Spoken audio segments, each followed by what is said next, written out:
One of the designer's most basic visual tools is the distinction between symmetry and asymmetry.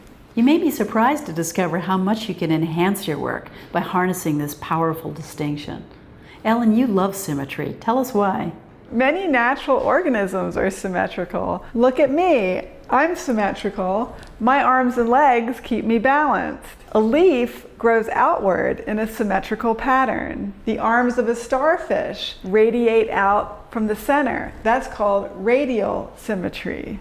Symmetrical layouts are inherently stable and balanced, and that's why designers for centuries have gravitated towards centered layouts. So in a symmetrical design, I should be able to draw a line top to bottom and it's the same on either side. Or I could draw a line through the center and it's the same above and below.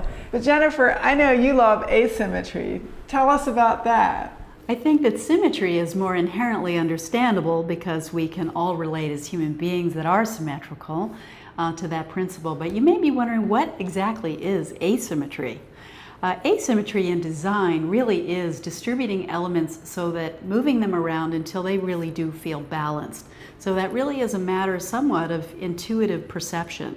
Nature's full of asymmetry. A mountain has balance even though its volumes are irregular. Modern architects unlocked the power of asymmetry. This building was designed by Le Corbusier in 1925. It has a tree growing up through the courtyard. These album cover designs are asymmetrical. The flush left type anchors the compositions toward the left, but there's enough activity on the right to keep each design balanced. These layouts by Rick Valicenti feature asymmetrical distribution. The layouts feel alive yet balanced. When we use the term dynamic or dynamic asymmetry, what we're really referring to is design that really moves and changes. Design in which the viewer's eye is actively moved around and through a design.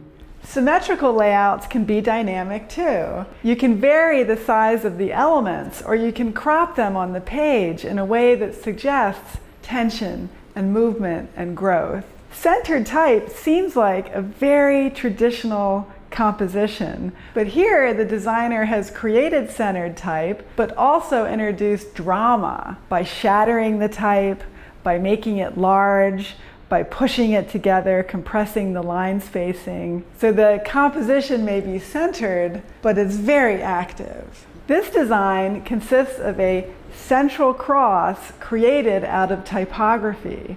And then there is a burst of type, a disruption of type on the left side that upsets that perfect symmetry of the design.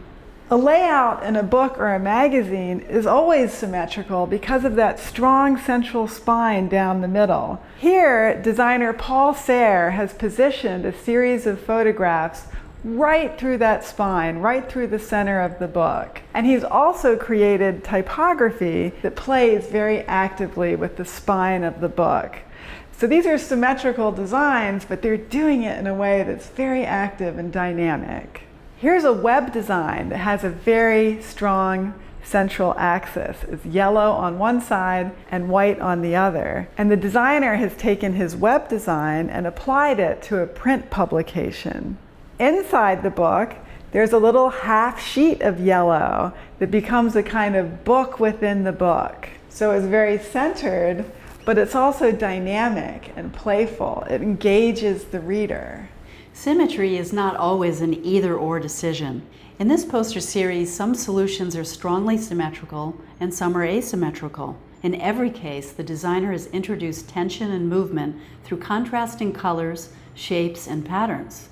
So here's a tool, symmetry versus asymmetry.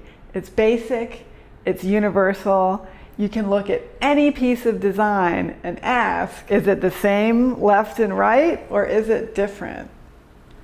I love symmetry. Symmetry is balanced. It makes sense. It relates to so many things in nature.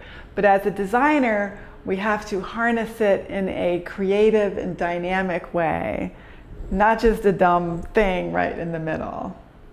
And I love asymmetry because for me, asymmetry really energizes the page by encouraging the viewer's eye to move all the way organically through the page in a much more exciting way.